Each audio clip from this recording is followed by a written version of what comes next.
Okay, so this is a tutorial on the extrinsic muscles of the back. The extrinsic muscles of the back are those muscles which are superficial and are responsible for movements at the shoulder and upper limb. These are different to the intrinsic muscles of the back, which are deep and which are responsible for controlling posture and movement of the spine and head. So the extrinsic muscles of the back are the trapezius, the latissimus dorsi, the rhomboid major and minor, and the levator scapula. So I'll just, working superficially to deep, I'll just show you these muscles. So I'll start with the trapezius, which is this muscle here, which you probably all know. Big trapezium-shaped muscle, which is why it's called the trapezius. And it basically extends from the external occipital protuberance here all the way down to the lowest thoracic vertebra, T12, the spine of T12. And laterally it inserts along the spine of the scapula and posteriorly on the distal end of the clavicle. You can't quite see, but it inserts just at the back of the clavicle here, and also on the acromion of the scapula.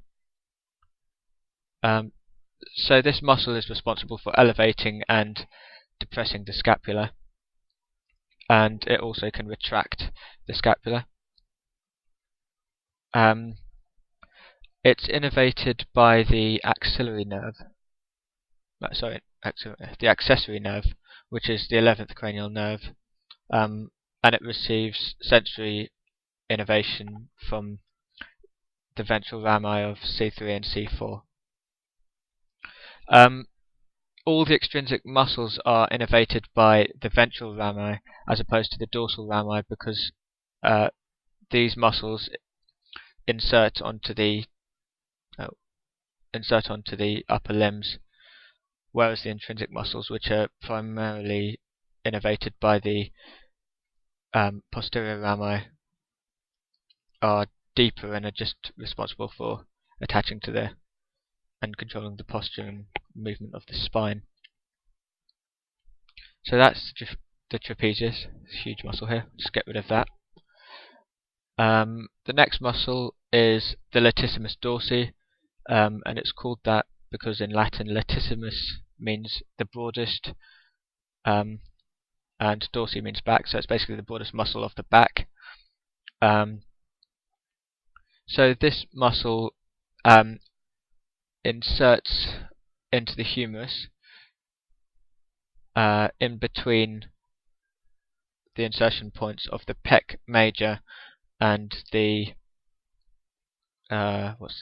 teres major, and for that reason it's often referred to as the lady between two majors.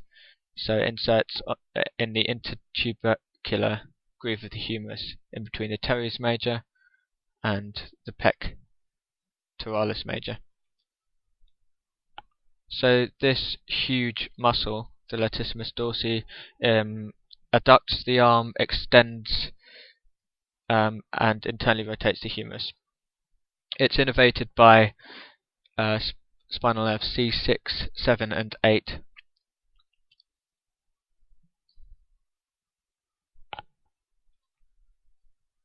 So moving on, just underneath the trapezius, which I've removed here, we can now see the rhomboid muscles. So this is the rhomboid minor here. Zoom in a bit closer. So the rhomboid minor and the rhomboid major. So these just lie deep to the trapezius muscle, and as you can see here, they insert onto they originate on the spines of the vertebra. So the rhomboid minor here originates on the spine of C7 and T1 and inserts onto the medial border of the scapula, and the rhomboid major originates on the spinous processes of T2 to T5 and inserts medially on the scapula.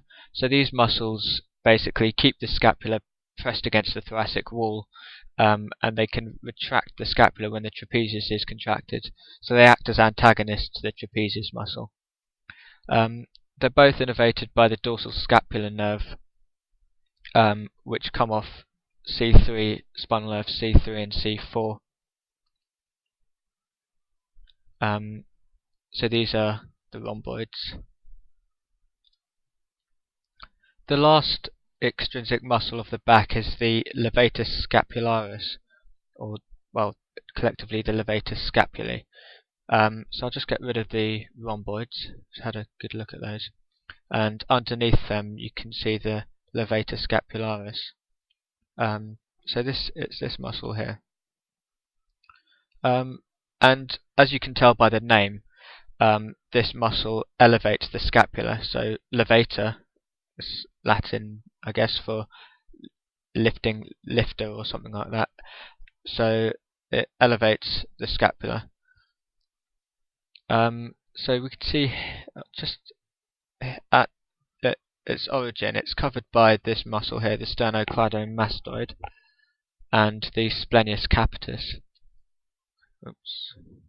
Okay, so if we zoom in, we can see exactly where it originates on the transverse process of the first vertebra.